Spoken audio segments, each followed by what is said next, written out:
El pueblecito costero en el que pido al lector que se sitúe se llama Seaburg. No es muy distinto hoy de como lo recuerdo cuando era niño. Al sur, marismas cortadas por diques que evocan los primeros capítulos de Grandes Esperanzas. Al norte, campos llanos que se prolongan en una extensión de matorrales, abetos y sobre todo Aulaga hacia el interior. Tiene un largo paseo marítimo y una calle. Detrás, una amplia iglesia de piedra con una sólida torre occidental en la que repican 6 campanas. Como recuerdo su tañido un domingo de agosto, mientras nuestro grupo subía despacio por el camino blanco y polvoriento que conducía a ellas, porque la iglesia se alza en la cima de una pequeña y empinada elevación. En los días de calor sonaban con una especie de golpe seco y apagado, pero cuando el aire era más suave, los tañidos se volvían más blandos también. La vía del tren discurría hacia su pequeña estación terminal, al otro lado del camino. Un poco antes de llegar a la estación, había un molino de viento blanco y alegre, otro cerca de la playa de Guijarros, en el extremo sur del pueblo, y algunos más en terreno más alto, al norte. Había casas de campo de ladrillo rojo, con el tejado de pizarra. Pero, ¿por qué os aburro con estos detalles triviales? La verdad es que se agolpan en la punta del lápiz al empezar a escribir sobre Seaburg. Quisiera estar seguro de haber escogido los correctos para trasladarlos al papel, pero un momento, aún no he terminado la descripción.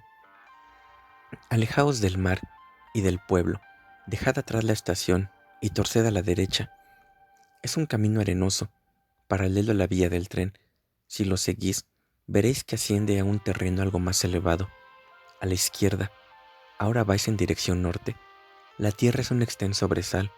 A la derecha, el lado del mar, hay una franja de viejos abetos azotados por el viento, de copa espesa y con la inclinación que suelen tener los árboles viejos junto al mar. Vistos en el horizonte desde el tren, os dicen instantáneamente, si no lo sabíais, que os estáis acercando a una costa ventosa. Bien, pues en la cima de mi pequeña elevación destaca y corre hacia el mar una línea de estos abetos sobre una loma que baja en ese sentido, loma que termina en un pequeño cerro bastante definido que domina los campos llanos de tosca hierba y está coronado por una maraña de abetos. Aquí podéis sentaros un día cálido de primavera y deleitaros contemplando el mar azul, los molinos blancos, las casas rojas, la hierba verde y brillante, la torre de la iglesia y el torreón a lo lejos, al sur. Como digo, conocí Seaburg de niño, pero de ese primer contacto al más reciente medía un intervalo de muchos años. No obstante, sigue ocupando un sitio en mi corazón y cualquier historia relacionada con él tiene interés para mí. Una de estas historias es la que sigue.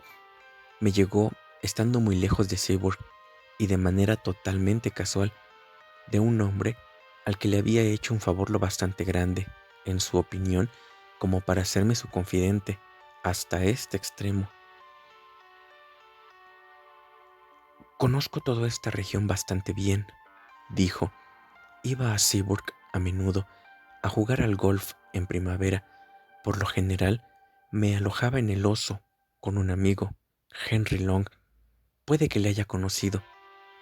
Superficialmente, dije.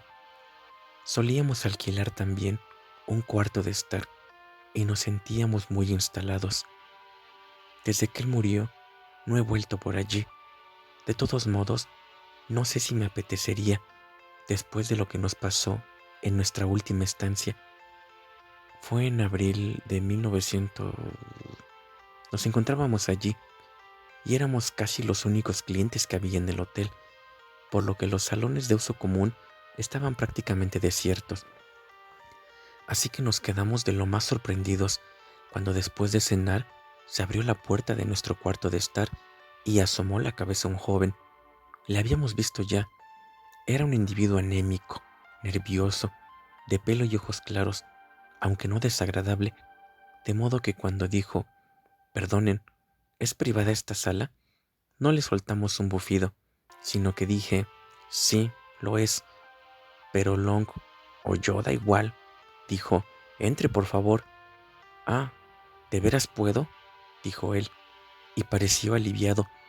Era evidente que deseaba compañía, y como se le veía una persona discreta, no de esos que se te encasquetan la historia de su familia a las primeras de cambio, le insistimos en que se sentase y se pusiera cómodo. Tal vez encuentre las otras salas desangeladas, dije. Sí, así era, pero éramos realmente muy amables. Terminados todos estos preámbulos, hizo como que se enfrascaba en un libro. Long hacía solitarios. Yo seguía escribiendo. A los pocos minutos, se me hizo evidente que nuestro invitado era un ser inquieto o estaba sumamente nervioso. El caso es que me contagió su desasosiego, de manera que dejé lo que estaba haciendo y me dispuse a darle conversación. Tras hacer algunos comentarios que he olvidado, se mostró confidencial. Habrán juzgado raro mi comportamiento, empezó más o menos, pero es que he sufrido una fuerte impresión. Le recomendé una copa de algo tonificante y la pedimos. La entrada del camarero supuso una interrupción y como reaccionó nuestro joven al abrirse la puerta, pensé que era muy asustadizo, pero unos momentos después reanudó sus lamentaciones. No conocía a nadie allí y casualmente sabía quiénes éramos nosotros. Resultó que teníamos amistades comunes en la capital y realmente necesitaba pedirnos consejo. Si no, no nos importaba.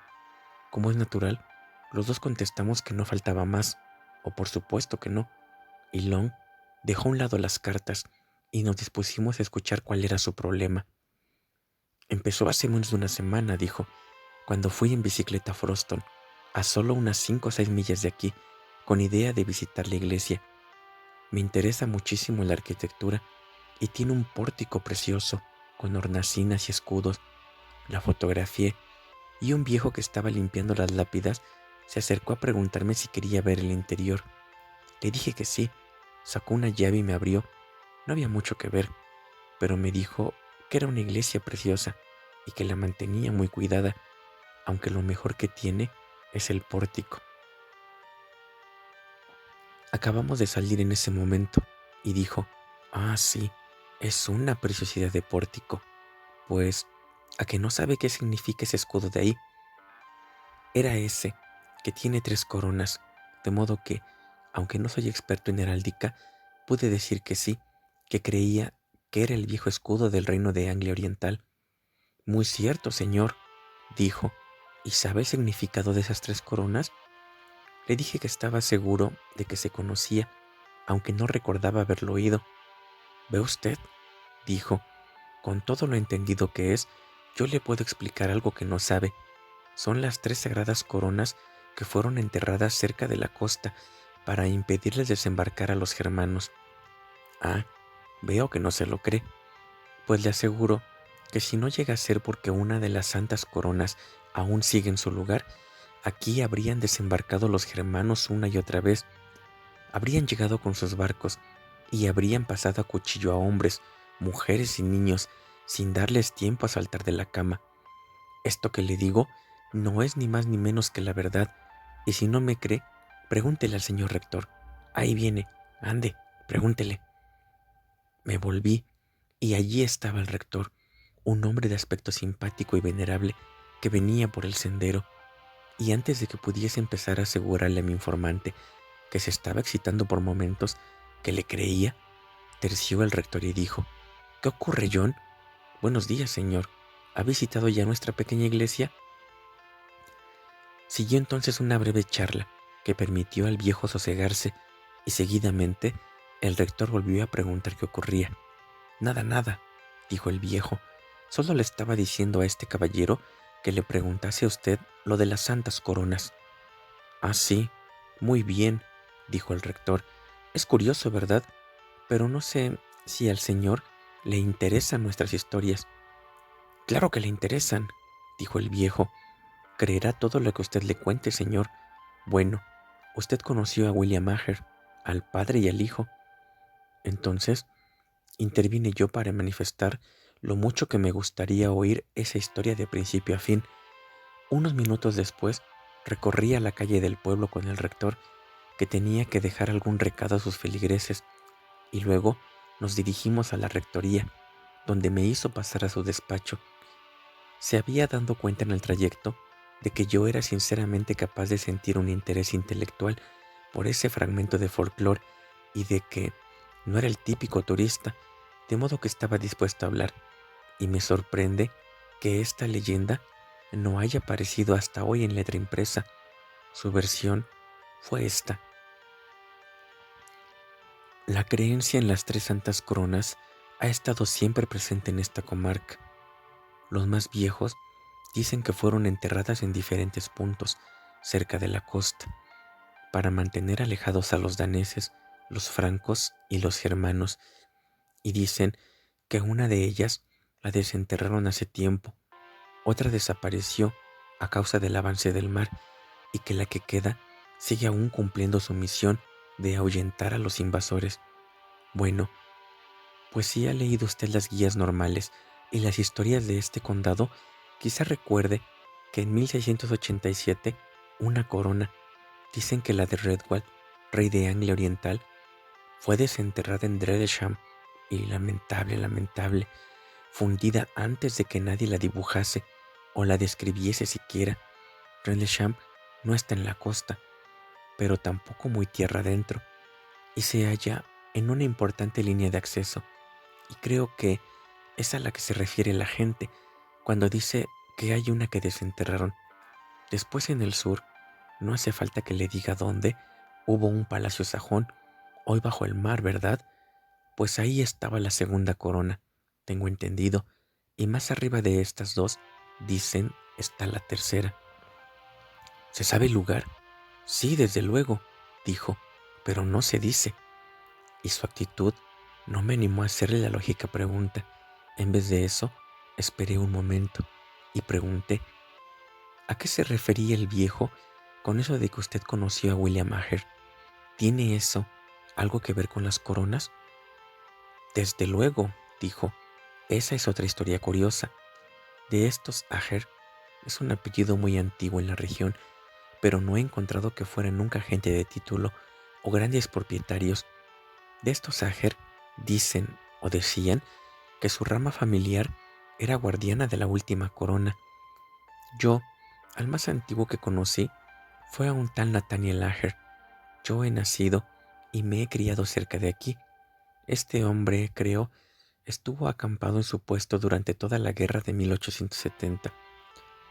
Sé que su hijo William hizo lo mismo durante la guerra de Sudáfrica, y el hijo de este, el joven William, que ha muerto hace poco, estuvo viviendo en la casa más cercana al lugar, cosa que precipitó su final, estoy seguro, porque estaba tísico al exponerse a la intemperie vigilando por las noches. Era el último de esa rama.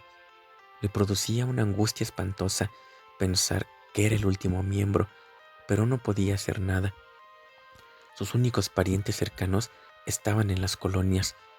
Yo mismo le escribí cartas para ellos suplicándoles que viniesen a fin de hacer frente a un asunto de vital importancia para la familia, pero no recibió respuesta, de manera que la última de las coronas, si está, carece hoy de guardián. Eso es lo que el rector me contó, y pueden imaginar el interés que me despertó. Mi único pensamiento, al despedirme de él, era cómo averiguar el sitio donde se suponía que estaba la corona. Ojalá la hubiera dejado en paz. Pero en esto hubo una especie de fatalidad, porque volvía de un paseo en bicicleta cuando, al pasar por delante del cementerio, me llamó la atención una lápida relativamente nueva con el nombre de William Maher. Como es natural, bajé de la bicicleta y me acerqué a leerla. Ponía: de esta parroquia, muerto en Seaburg en 1900, a la edad de 28 años. Así que ahí estaba. No tenía más que hacer unas preguntas discretas en el sitio indicado y localizaría la casa más cercana al lugar. Solo que no sabía cuál era el sitio indicado para iniciar mis pesquisas. Y otra vez intervino el destino, llevándome a la tienda de antigüedades que había en esa calle. Allí estuve hojeando libros viejos y encontré un libro de oraciones de 1740 y pico, con una encuadernación bastante elegante. Voy a traerlo. Lo tengo en mi habitación. Se fue, dejándonos un poco perplejos, pero apenas habíamos tenido tiempo de intercambiar algún comentario cuando regresó jadeante y nos tendió el libro abierto por las guardas, donde tenía escrito con letra desordenada: Nathaniel Aher es mi nombre, Inglaterra mi nación, Seaburg mi morada y Cristo mi salvación. Cuando me encuentre en la tumba y sea todo pudrición y me hayan olvidado, espero, Señor, que tengas de mí recordación.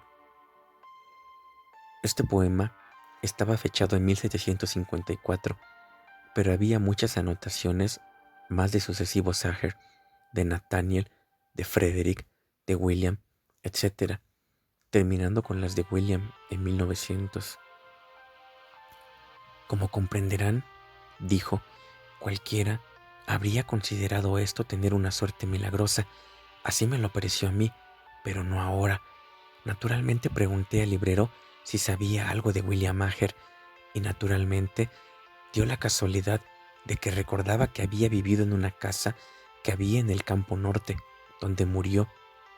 Esto me señaló el camino. Sabía qué casa podía ser.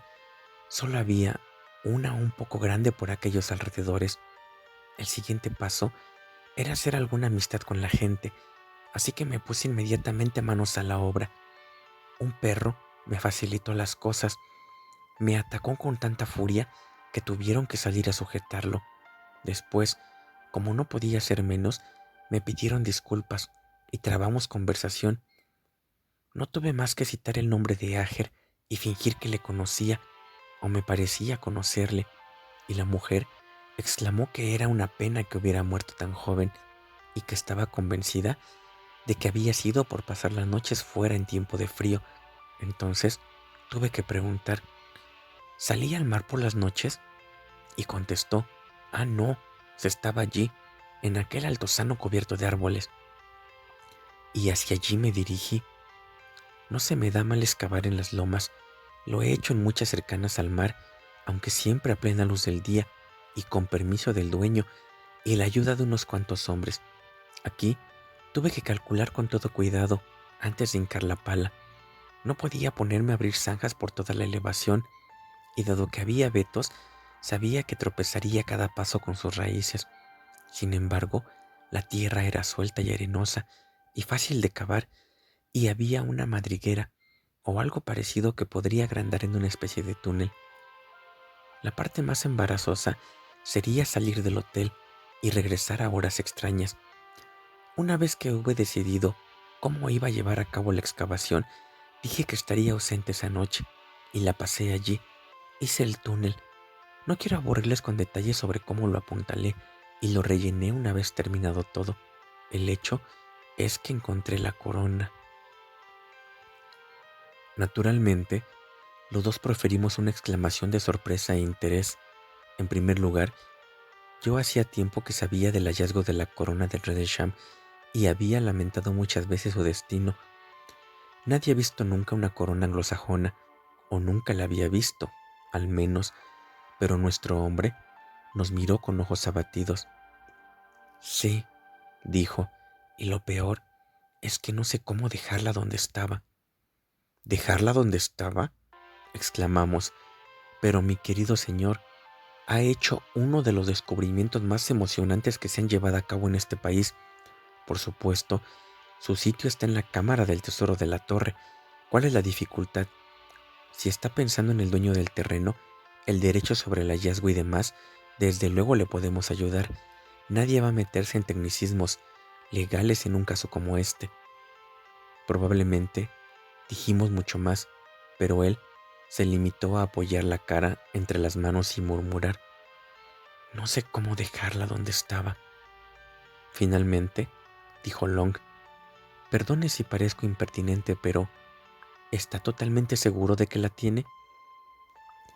Yo estaba deseando hacerle la misma pregunta también, porque desde luego la historia parecía la quimera de un lunático, si se pensaba bien, pero no me había atrevido a decir nada que pudiera herir los sentimientos del pobre muchacho. Sin embargo, acogió la pregunta con toda calma, con la calma de la desesperación, podríamos decir. Se levantó y dijo: «Sí, de eso no hay duda. La tengo aquí en mi habitación, guardada en la maleta. Si quieren, pueden venir a verla. No quisiera traerla aquí». No íbamos a dejar escapar semejante oportunidad. Fuimos con él. Su habitación estaba a unas puertas de la nuestra nada más. El botones andaba en ese momento recogiendo los zapatos del pasillo, o eso nos pareció. Después no estábamos seguros. Nuestro visitante se llamaba Paxton. Se hallaba en un estado de nervios peor que antes. Entramos apresuradamente en su habitación. Él nos miró por encima del hombro, encendió la luz y cerró la puerta precavidamente. Entonces abrió su maleta y sacó un envoltorio hecho con pañuelos limpios, lo puso sobre la cama y lo deshizo. Ahora puedo decir que he visto una auténtica corona anglosajona. Era de plata, como siempre se ha dicho que era la del Reddensham. Tenía engastadas piedras preciosas, la mayoría antiguos camafeos y gemas talladas, de ejecución sencilla, casi tosca. En realidad, era como las que se representan en las monedas y los manuscritos. No había ningún detalle que hiciera pensar que fuera posterior al siglo IX. Yo estaba fascinado, claro, y quise darle vueltas en mis manos, pero Paxton me lo impidió. «No la toque», dijo. «Yo lo haré». Y con un suspiro que sonó espantosamente, debo confesar, la cogió y fue girándola para que pudiésemos verla por todos los lados. «¿La han visto bien?», dijo finalmente, y asentimos. La envolvió, la guardó en su bolsa y se nos quedó mirando en silencio. «Volvamos a nuestra habitación», dijo Long, «y cuéntenos cuál es el problema». Nos dio las gracias y dijo: «¿Quieren salir antes a ver si está despejada la costa?». No comprendimos, porque nuestra actitud no había podido llamar la atención y el hotel, como digo, estaba prácticamente vacío. Sin embargo, empezábamos a sospechar, no sabíamos qué. De todos modos, los nervios son contagiosos, así que salimos, asomándonos antes a mirar e imaginando. Me di cuenta de que los dos tuvimos esa impresión, que una sombra, o algo más que una sombra, pero no hizo ruido alguno, se apartó a un lado al trasponer nosotros la puerta. «Todo va bien», susurramos a Paxton. Parecía que convenía hablar en voz baja, y nos dirigimos a nuestro cuarto de estar, con él en medio de los dos.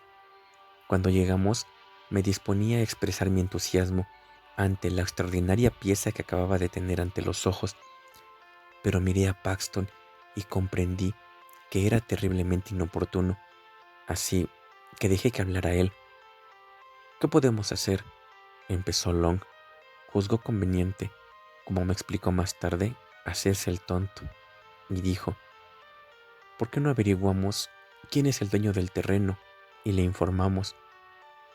«Ah, no, ni hablar», le interrumpió Paxton con impaciencia. «Les ruego que me perdonen. Son ustedes muy amables, pero no han comprendido. Hay que devolverla. Yo no me atrevo a ir allí de noche, y de día es imposible. Aunque quizá no lo entiendan, lo cierto es que, desde que la toqué, no me he sentido solo en ningún momento».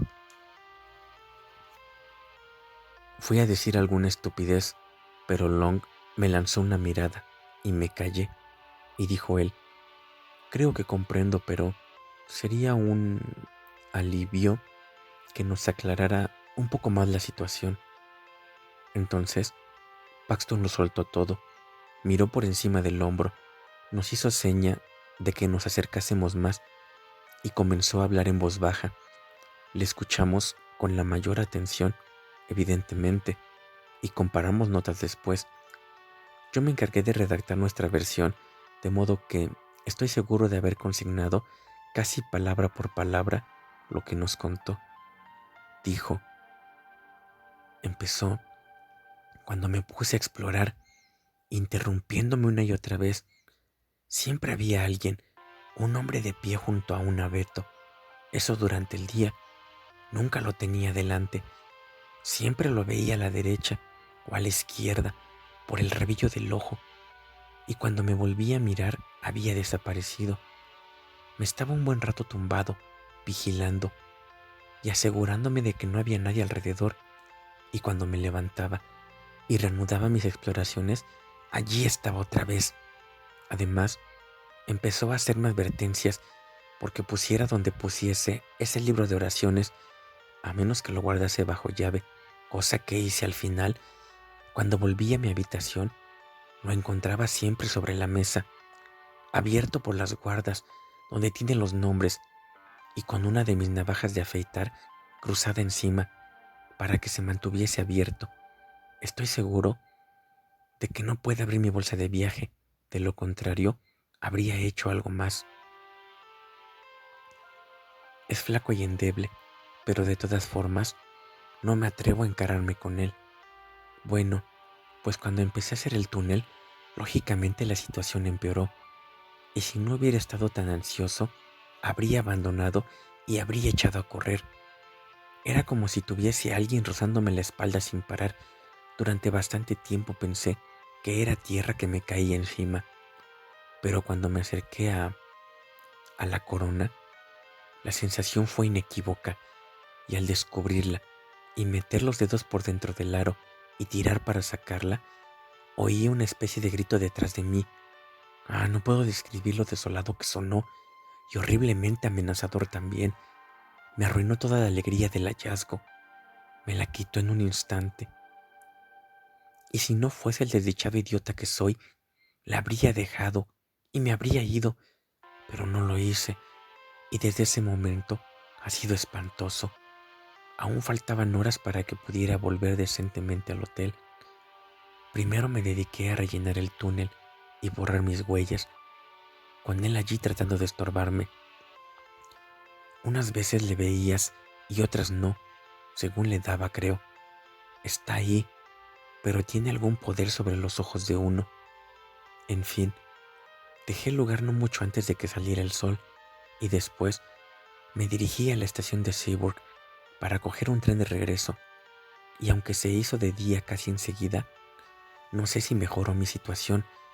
A cada paso había setos, o matas de aulaga, o cercas, algún tipo de obstáculos, quiero decir, a lo largo del camino, lo que hacía que no me sintiese tranquilo un solo momento. Además, cada vez que alguien se cruzaba conmigo camino del trabajo, se volvía a mirarme de manera muy extraña. Quizás se sorprendían de ver a alguien tan temprano, aunque tenía la sensación de que no era solo eso. No sé, era como si no me miraran a mí. En la estación, el mozo se comportó del mismo modo también, y el jefe de tren mantuvo abierta la puerta después de subir yo, como si viniese alguien más. Ah, pueden estar seguros de que no son imaginaciones mías, dijo con una sonrisa desmayada, y prosiguió. Pero aún, en el caso de que la devuelva, no me perdonará, lo sé, con lo feliz que era yo hace un par de semanas. Se hundió en la silla y creo que se echó a llorar. No sabíamos qué decir, pero comprendimos que debíamos echarle una mano como fuera, así que le dijimos, en realidad, parecía que era lo único que podíamos hacer, que si estaba decidido a devolver la corona a su sitio, le ayudaríamos. Añadiré que, después de lo que habíamos escuchado, nos parecía lo mejor. Si le había acarreado a este pobre hombre tan horribles consecuencias, ¿no habría también algo de verdad en la idea original de que la corona tenía un extraño poder para proteger la costa? Al menos esa era mi opinión, y creo que la de Long también. Paxton agradeció efusivamente nuestro ofrecimiento. ¿Cuándo lo haríamos? Eran casi pasadas las 10. Podíamos pretextar ante el personal del hotel que salíamos a dar un último paseo esa misma noche. Nos asomamos a la ventana. Había una espléndida luna llena, la luna de Pascua. Long se ocupó de propiciarse al botones. Debía decirle que estaríamos no mucho más de una hora, y si nos sentíamos tan a gusto, que nos demorábamos algo, procuraríamos resarcirle por tenerle levantado. Bueno, éramos clientes bastante asiduos del hotel, no causábamos mucha molestia y el servicio no nos tenía por personas tacañas en lo que se refería a propinas, y de esta forma nos ganamos al Botones, que nos dejó salir a dar una vuelta por el paseo marítimo y se quedó esperándonos. Como nos enteramos después, Paxton salió con un abrigo doblado sobre el brazo y con la corona envuelta debajo. Salimos, pues, dispuestos a cumplir esta extraña misión sin pararnos a pensar en lo insólita que era. He querido ser breve adrede en esta parte para reflejar la prisa con que trazamos el plan y lo pusimos en práctica. El camino más corto es subiendo la colina y cruzando el cementerio, dijo Paxton cuando nos detuvimos un momento delante del hotel a mirar un lado y otro del paseo. No había nadie, nadie en absoluto. Fuera de temporada, Seaburg es un pueblo madrugador y tranquilo. No podemos pasar por delante de la casa por el perro, dijo también Paxton, cuando comenté que me parecía más corto ir por el paseo marítimo y cruzar dos campos. La razón que dio era de suficiente peso. Echamos a andar cuesta arriba, hacia la iglesia, y nos metimos por el cementerio. Confieso que pensé que algunos de los que allí yacían podían saber qué nos traíamos entre manos, pero si era así, sabían también que uno de los suyos, por así decir, nos tenía vigilados, por lo que no nos molestaron.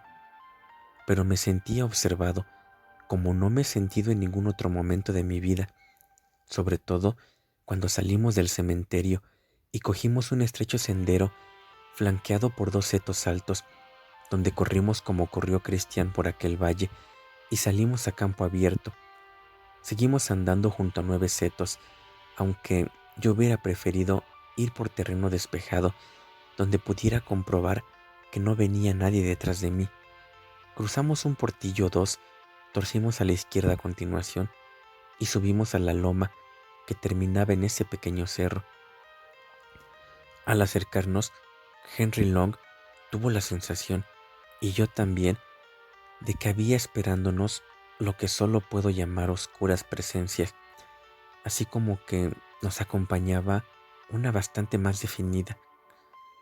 No puedo daros una idea fiel del nerviosismo de Paxton durante todo este tiempo. Respiraba como un animal acosado y ni Henry ni yo éramos capaces de mirarle a la cara. No nos habíamos parado a pensar qué haría cuando llegásemos al lugar. Se había mostrado tan seguro que nos pareció que no sería difícil, y no lo fue.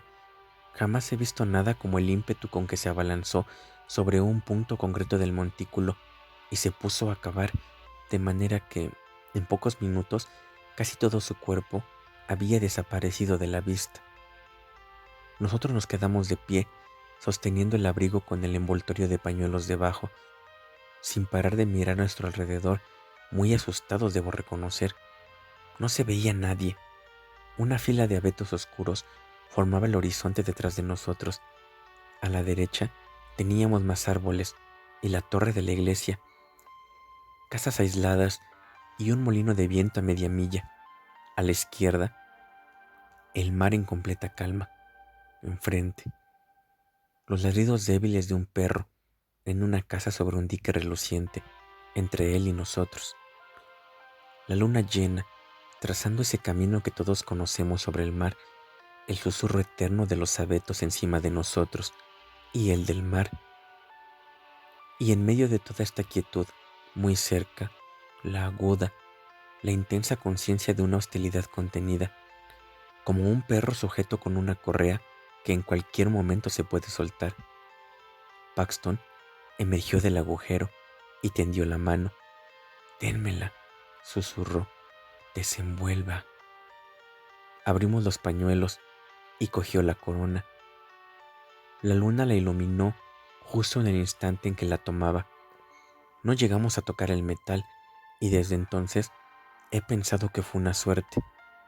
Poco después estaba Paxton de nuevo fuera del agujero y cavaba afanoso con unas manos que ya le sangraban. Sin embargo, rechazó toda ayuda. Lo más trabajoso fue dejar el lugar de forma que pareciese intacto. No obstante, no sé cómo, lo hizo maravillosamente bien, y una vez que quedó definitivamente satisfecho, emprendimos el regreso. Estábamos ya a unas 200 yardas del montículo cuando dijo Long de repente: «Un momento, se ha dejado el abrigo. No es prudente. ¿Lo ve allí?». Yo me volví y lo vi, en efecto, el abrigo largo, oscuro, tendido junto a la boca cegada del agujero. Pero Paxton no se había detenido, negó con la cabeza y alzó el abrigo que llevaba en el brazo, y cuando le alcanzamos, dijo sin inmutarse, como si nada importase ya: «Aquello no es mi abrigo». Y en efecto, cuando volvimos a mirar la mancha oscura, ya no estaba. Bueno, salimos al camino y apretamos el paso. Aún no eran las 12 cuando llegamos, procurando poner buena cara y diciendo, Long y yo: «Qué noche tan espléndida hacía para pasear». Al entrar en el hotel, nos estaba esperando el Botones, así que le dedicamos algún comentario de este estilo para su edificación. Él echó otra ojeada a uno y a otro del paseo antes de cerrar la puerta y dijo: «Supongo que no se han encontrado con nadie, ¿verdad, señor?». «No, desde luego, no hemos visto un alma», dije, y recuerdo que al oírme, Paxton me dirigió una mirada singular.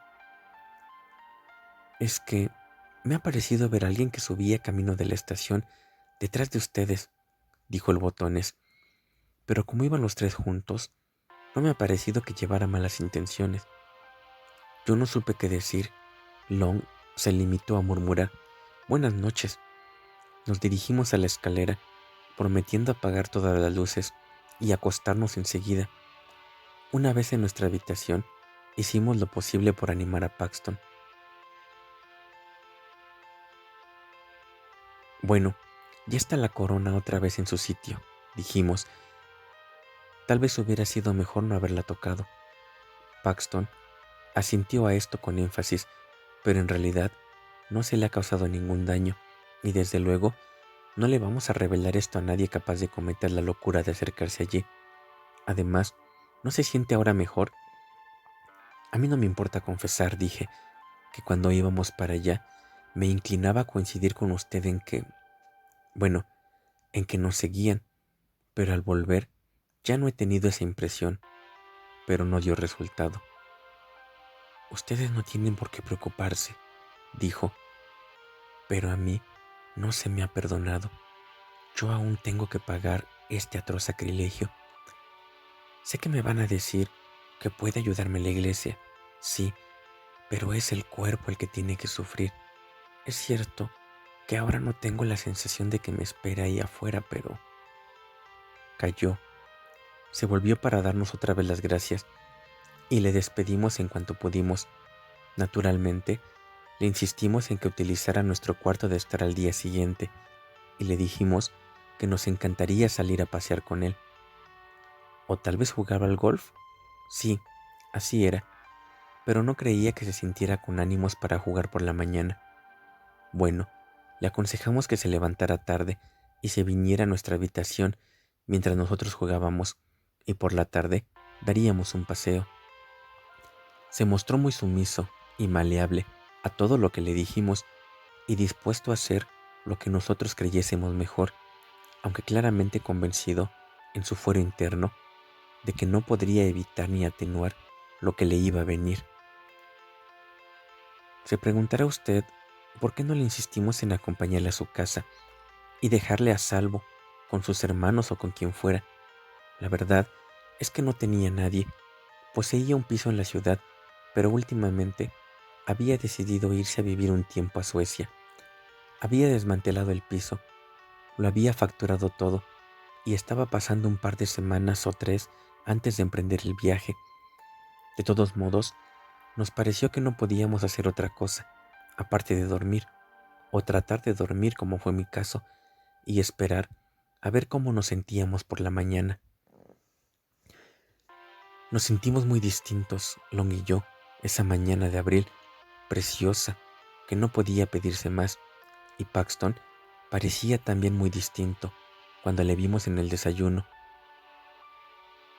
Creo que es la primera noche algo decente que paso desde ese tiempo, fue lo que dijo, pero haría lo que nosotros le habíamos dicho, quedarse en el hotel toda la mañana y salir más tarde con nosotros. Nos fuimos al campo de golf, nos reunimos con otros aficionados, estuvimos jugando con ellos y comemos allí más bien temprano, a fin de no regresar tarde. Sin embargo, las trampas de la muerte se abatieron sobre él. No sé si podía haberse evitado. Creo que, de una u otra manera, habría caído. Sea como sea, lo que ocurrió fue esto. Subimos directamente a nuestro cuarto de estar. Allí encontramos a Paxton, leyendo plácidamente. ¿Dispuesto a salir?, preguntó Long. Digamos, ¿dentro de media hora? Por supuesto, contestó él.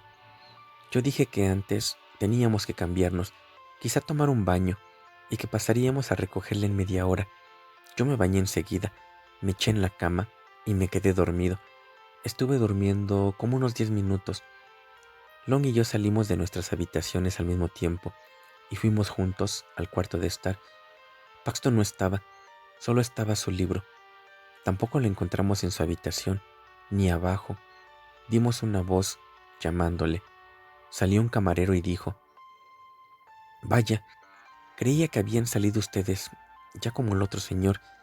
Les ha oído llamarle desde el camino y ha salido corriendo. Le he visto desde la ventana de la cafetería, aunque no a ustedes. A él le he visto correr hacia la playa, en esa dirección, sin una sola palabra. Echamos a correr hacia allá. Era la dirección opuesta a la de la expedición de la noche anterior. Aún no eran las 4, y hacía bueno, aunque no tanto como por la mañana, de modo que no había motivo para alarmarnos. Habiendo gente, sin duda no podía correr serio peligro. Pero algo debió de leer en nuestra expresión el camarero cuando echamos a correr, porque salió a la escalinata, señaló y dijo: «Sí, en esa dirección se fue». Seguimos corriendo hasta la playa de Guijarros. Allí nos detuvimos. Había que elegir entre dos direcciones: por delante de las casas que había en el paseo, o por la playa, que ahora que había bajamar era bastante ancha. Naturalmente, también podíamos seguir por la franja de guijarros que había entre uno y otro camino, y andar atentos a los dos, pero era bastante incómodo. Elegimos la arena, que era el paraje más solitario, y alguien podía perpetrar cualquier atropello sin que le viesen desde el camino público. Long dijo que veía a Paxton a cierta distancia, corriendo y agitando el bastón, como haciendo señas a alguien que iba delante. No estoy seguro. Estaba subiendo deprisa una de esas brumas marinas que vienen del sur. Había alguien, eso es todo lo que puedo decir, y había huellas en la arena, como de alguien que corría con zapatos, y había otras huellas anteriores, porque las de zapatos las pisaban, de alguien que corría descalzo. Bueno, naturalmente, solo tiene mi palabra de que es verdad todo esto. Long ha muerto. No teníamos tiempo, ni medios para tomar bocetos o sacar moldes. Y la siguiente pleamar borró las huellas. Lo único que podíamos hacer era observarlas mientras corríamos, pero allí estaban repetidas una y otra vez, y se veía claramente que eran de unos pies desnudos, de unos pies en los que había más hueso que carne. La imagen de Paxton corriendo detrás de un ser así, creyendo que iba en pos de sus amigos, nos resultaba verdaderamente espantosa. Puede imaginarse que pensábamos: que el ser que perseguía podía detenerse de pronto y volverse hacia él, y la clase de rostro que revelaría, medio velado al principio por la bruma, cada vez más espesa. Por mi parte, mientras corría, preguntándome cómo el pobre desventurado podía confundir con nosotros aquella criatura, recordé sus palabras: «Tiene un poder especial sobre los ojos de uno». Me preguntaba cómo iba a terminar esto. porque ya no tenía esperanza de que pudiera evitarse el desenlace. Y, bueno, no hace falta que cuente los pensamientos sombríos y horribles que me pasaron por la cabeza al sumergirnos en la niebla. Era extraño también que, aunque el sol estaba alto todavía, no se pudiera ver nada. Solo sabíamos que habíamos dejado atrás las casas y habíamos llegado al descampado que hay entre ellas y el antiguo torreón. Pasado el torreón, no hay más que guijarros, ni una sola casa, ni un ser humano hasta esa punta de tierra, o más bien de piedras, con el río a la derecha y el mar a la izquierda. Pero justo antes de eso, pegada al torreón, recordará que está la antigua batería, cerca del mar. Creo que ahora solo quedan unos cuantos bloques de mortero. El resto lo ha destruido el mar, pero en aquel entonces quedaba mucho más, aunque todo eran prácticamente ruinas. Bien, pues cuando llegamos allí, subimos a lo alto, lo más deprisa que pudimos, para otear toda la franja de guijarros que había a nuestros pies, si la niebla nos dejaba ver algo. Pero teníamos que descansar un momento. Habíamos corrido lo menos una milla, no se veía nada, y nos disponíamos a bajar para seguir corriendo sin muchas esperanzas, cuando oímos lo que solo puedo describir como una risa sin hálito, sin pulmones. No sé si comprende lo que le quiero decir, me temo que no. Provenía de abajo y se alejó flotando con la niebla. Fue suficiente. Nos asomamos por encima del muro. Abajo, al pie, estaba Paxton. No hace falta decir que estaba muerto. Sus huellas indicaban que había corrido junto al muro de la batería. Había dado la vuelta a la esquina y sin duda se había dado de bruces con alguien que le estaba esperando. Tenía la boca llena de arena y guijarros y las mandíbulas y los dientes destrozados. Solo le miré una vez la cara. En ese momento, mientras bajábamos de la batería a recoger su cuerpo, oímos un grito y vimos delante del torreón a un hombre que acudía corriendo por la playa. Era el vigilante. Su mirada alerta había divisado a través de la niebla que ocurría algo. Había visto caer a Paxton y nos había visto a nosotros correr un instante después. Afortunadamente para nosotros, porque de lo contrario, difícilmente nos habríamos librado de la sospecha de estar implicados en este asunto espantoso. Le preguntamos si había visto a alguien atacar a nuestro amigo. No estaba seguro. Le mandamos en busca de ayuda y nos quedamos junto al muerto hasta que llegaron con una camilla. Fue entonces cuando descubrimos el rastro en la franja de arena al pie de la muralla de la batería. El rastro era de guijarros y era completamente imposible saber en qué dirección había huido el otro. ¿Qué íbamos a decir en la encuesta? Consideramos un deber no revelar inmediatamente el secreto de la corona para que no saliese publicado en todos los periódicos. No sé hasta dónde habría contado usted, pero nosotros acordamos decir lo siguiente: que conocíamos a Paxton solo del día anterior y que nos había confesado que tenía miedo de un individuo llamado William Aher que le había amenazado. También que habíamos visto las huellas de Paxton y de otro cuando le seguimos por la playa, pero ahora habían desaparecido de la arena. Por suerte, nadie sabía de ningún William Aher que viviera en la comarca. El testimonio del hombre del torreón nos libró de toda sospecha. Lo único que pudo hacerse fue emitir un veredicto de homicidio intencionado cometido por uno o varios desconocidos.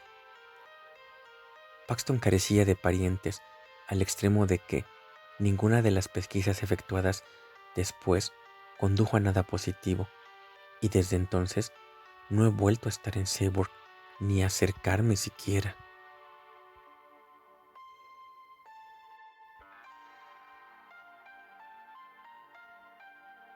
Una advertencia a los curiosos.